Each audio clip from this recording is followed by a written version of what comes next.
Hello, welcome back to the reading of the poem of the Man God, written by Maria Valtorta, Volume 4. Chapter 4:18, Part 1. The Demoniac of the Decapolis. 29th September 1944. Jesus and his apostles are still moving about the country. The mowing season is now over, and the fields display scorched stubble. Jesus is walking along a shady path and is speaking to some men who have joined the group of the apostles. "Yes," says one, "nothing can cure him. He is more than mad, and he terrorizes everybody, women in particular, because he chases them with obscene jibes. It would be a tragedy if he caught them." "One never knows where he is," says another man. "On the mountains, in the woods, in the fields, he appears all of a sudden like a snake. Women are terrified of him. One of them, a young girl, who was coming back from the river, died in a few days of a high temperature because she had been grasped by the madman. The other day, my brother-in-law went to the place where he prepared a sepulchre for himself and his relatives because his father-in-law had died, and he wanted to make all the preparations for the burial. But he had to run away because the demoniac, nude and howling as usual, was inside and threatened to strike him with stones. He chased him almost as far as the village, then went back to the sepulchre, and the dead man had to be buried in my sepulchre. And what about the time when he remembered that Tobias and Daniel had taken him by force, had tied him and taken him back home? He waited for them, hiding among the canes and the mud of the river, and when they got into the boat to go fishing or to ferry, I'm not sure which, with the strength of a demon, he lifted the boat and turned it upside down. They saved themselves by a miracle. But what was in the boat was lost, and the very keel of the boat was damaged, and the oars were broken. But have you not shown him to the priests?" "Yes, he was taken to Jerusalem, tied like a bale." "What a journey! I was there, and I can tell you that I do not need to go to hell to learn what happens and is said there. But it was of no avail. Just as bad as before, worse, and yet the priest. But what can you expect? It would be necessary. What? Go on." There is silence. "Speak up. Be not afraid. I will not accuse you." "Well, I was saying, but I do not want to commit a sin. I was saying that, well, the priest might be successful if you were a holy man, you mean. But you dare not say so. I say to you, do not judge. But what you say is true. It is regretfully true." Jesus becomes silent and sighs, a short, embarrassed silence. Then one dares to take up the thread of the speech again. "If we should meet him, will you cure him? Will you clear this countryside?" "Do you hope that I may be able to do so?" "Why?" "Because you are holy. God is holy. And you, who are his son, how do you know?" People talk. In any case, we live here near the river, and we know what you did 3 months ago. Who can stop a river and spade but the Son of God?" "And what about Moses and Joshua?" "They worked in the name of God and for his glory. And they were able to do so because they were holy. You are greater than they were." "Will you do it, Master?" "I will, if we meet him." They proceed. The increasing heat makes them leave the road and seek shelter in a thicket along the river, which is not ruffled as when it was in flood. Although still rich in water, the water is calm and blue, shining in the sun. The path widens, and white houses appear at the end of it. They must be approaching a village. At the borders of it there are some small, very white buildings, with only one opening in one wall. Some are open. Most of them are hermetically closed. There is no one about. They are spread over bare, uncultivated ground, which seems to be abandoned. There are only weeds and boulders. "Go away! Away! Go back, or I will kill you!" The demoniac has seen us. I'm going away. I too, and I will follow you. Be not afraid. Remain here and watch. Jesus is so sure of himself that the brave ones obey, but they go behind Jesus. The disciples also remain behind him. Jesus proceeds alone and solemnly, as if he saw and heard nothing. Go away. The voice is a rending cry. It sounds like a growl and a howl. It seems impossible that it can be uttered by a human being. Go away, back. I will kill you. Why are you persecuting me? I do not want to see you. The possessed man bounds. He is nude, swarthy, with long ruffled hair and beard. His dark bristly locks, strewn with dry leaves and dust, fall over his grim, bloodshot eyes, which roll in their sockets and reach down to his mouth. And his mouth, open in howls and bursts of laughter of a madman, they sound like a nightmare, is foaming and bleeding, because he is striking it with a sharp stone, and he says, Why can I not kill you? Who is binding my strength? Is it you? You? Jesus looks at him and proceeds. The madman rolls on the ground, bites himself, foams even more, strikes himself with his stone, springs to his feet, points his forefinger towards Jesus, whom he stares at fixedly and wildly, and says, Listen, listen, he who is coming is... Be silent, demon of the man, I order you. No, no, I will not be silent. What is there between you and us? Why do you not leave us in peace? Are you not satisfied with the confining us to the kingdom of hell? Is it not enough for you that you have come to snatch man from us? Why do you force us back down there? Allow us to dwell in our praise. Since you are great and powerful, pass and conquer if you can, but let us rejoice and be harmful. We exist for that. No, I cannot say that. Don't make me say that to you. I cannot curse you. I hate you. I persecute you. I am waiting for you to torture you. I hate you, and him from whom you proceed, and I hate him who is your spirit. I hate love, because I am hatred. I want to curse you. I want to kill you, but I cannot. I cannot, not yet. But I will wait for you, O Christ. I will wait for you. I will see you dead. Oh, what a joyful hour. No, not joyful. You dead? No, not dead. And I defeated? Defeated, always defeated. Paroxysm is at its utmost. Jesus continues towards the demoniac, keeping him under the radiation of his magnetic eyes.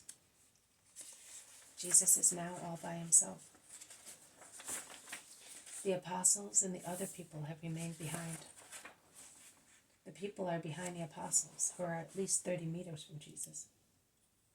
Some inhabitants of the village, which appears to be thickly peopled, and I think is also wealthy, have come out, attracted by the shouts, and are watching the scene, ready to run away, just like the other group.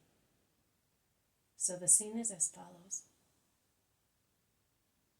In the center, the possessed man and Jesus, now a few meters apart from each other.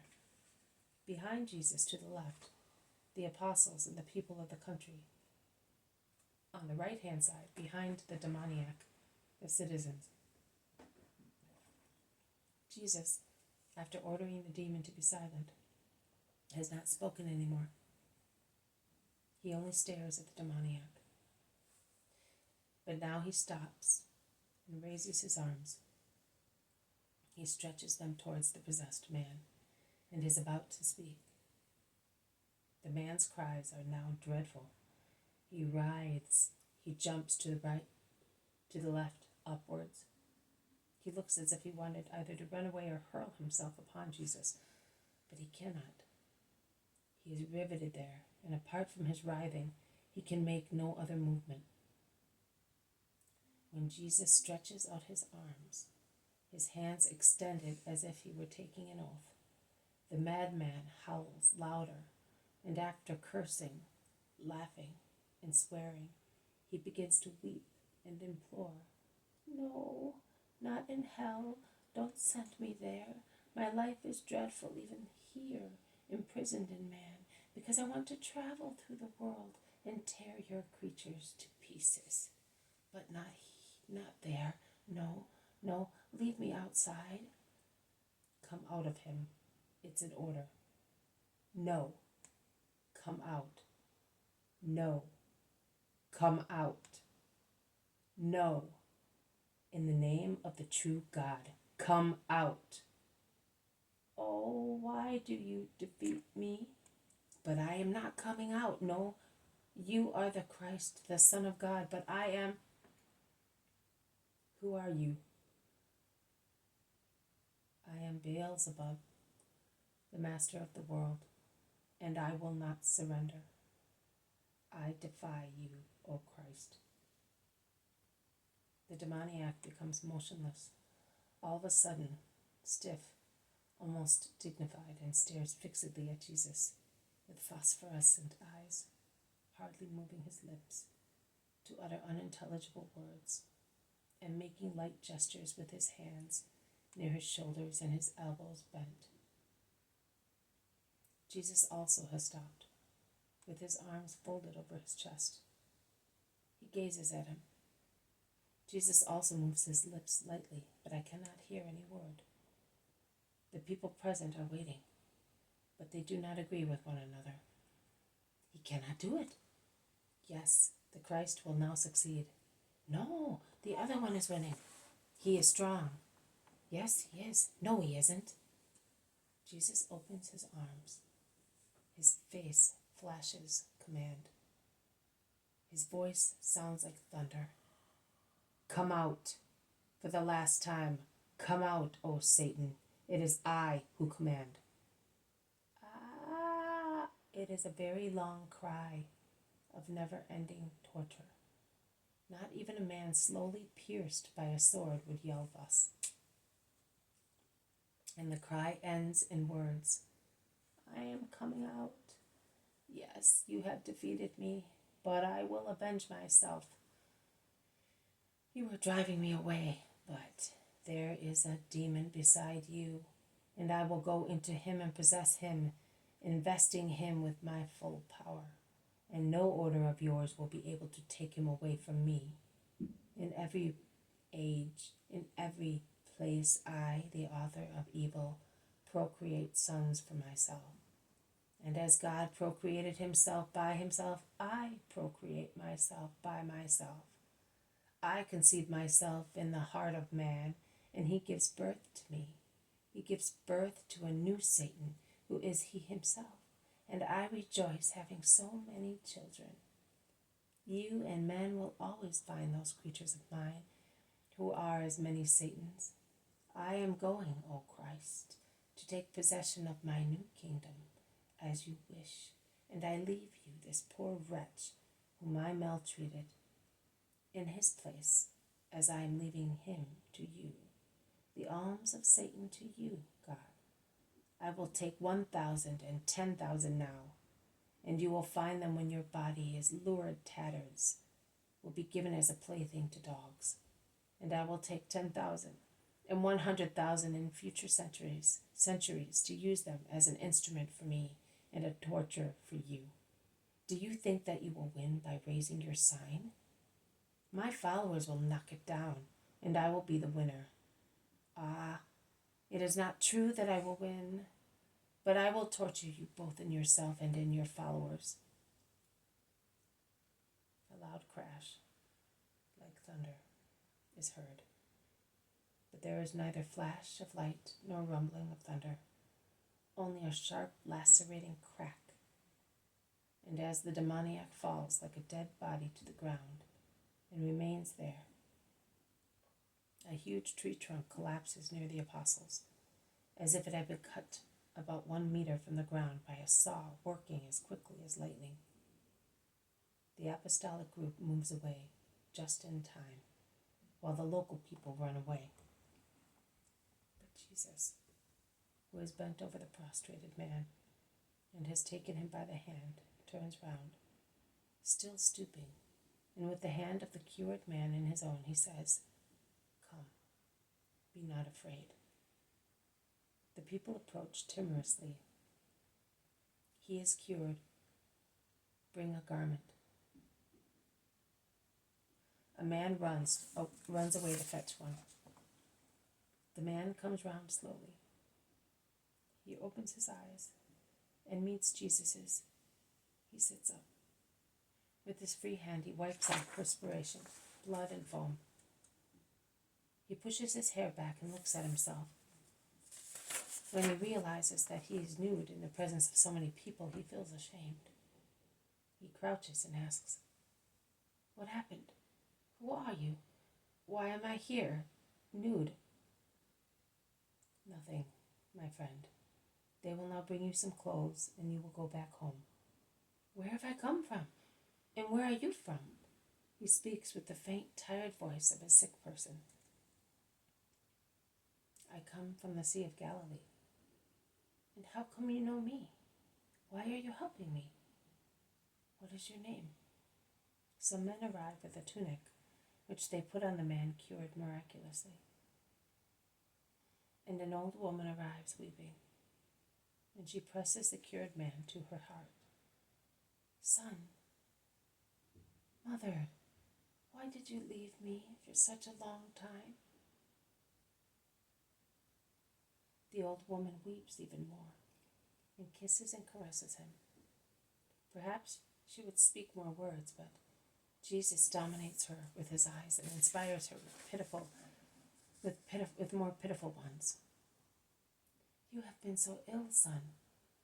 Praise God who has cured you, and the Messiah who acted in the name of God." "Him? What's his name?" "Jesus of Galilee. But his name is Goodness. Kiss his hand, son, and ask him to forgive you for what you did or said. You certainly spoke in your..." "Yes, he spoke when he was feverish," said Jesus to prevent unwise words. "But it was not he who spoke, and I am not severe with him. Let him be good now. Let him be continent." Jesus stresses the word. The man lowers his head, embarrassed. But what Jesus spares him is not spared by the rich citizens who have now approached him. Among them there are some ineffable Pharisees. "You have been lucky. It is a good job that you met him, the master of the demons." "I? A demoniac?" The man is terrified. The old woman bursts out, "You cursed ones! You have neither mercy nor respect, you greedy, cruel vipers. And you as well, you useless minister of the synagogue, the Holy One, master of the demons. And who do you think has power over them but their king and father? O impious people, blasphemers, be silent, woman. Be happy with your son. Do not curse. They do not upset or worry me. You may all go in peace. My blessing to good people. Let us go, my friends." "Be silent, woman. May I follow you?" It is the cured man who asks the question. "No, stay here. Be my witness and your mother's joy. Go."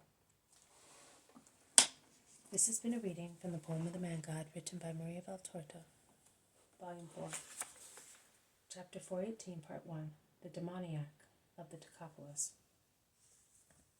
Thank you for listening. I will see you tomorrow. May God bless you. May peace be with you.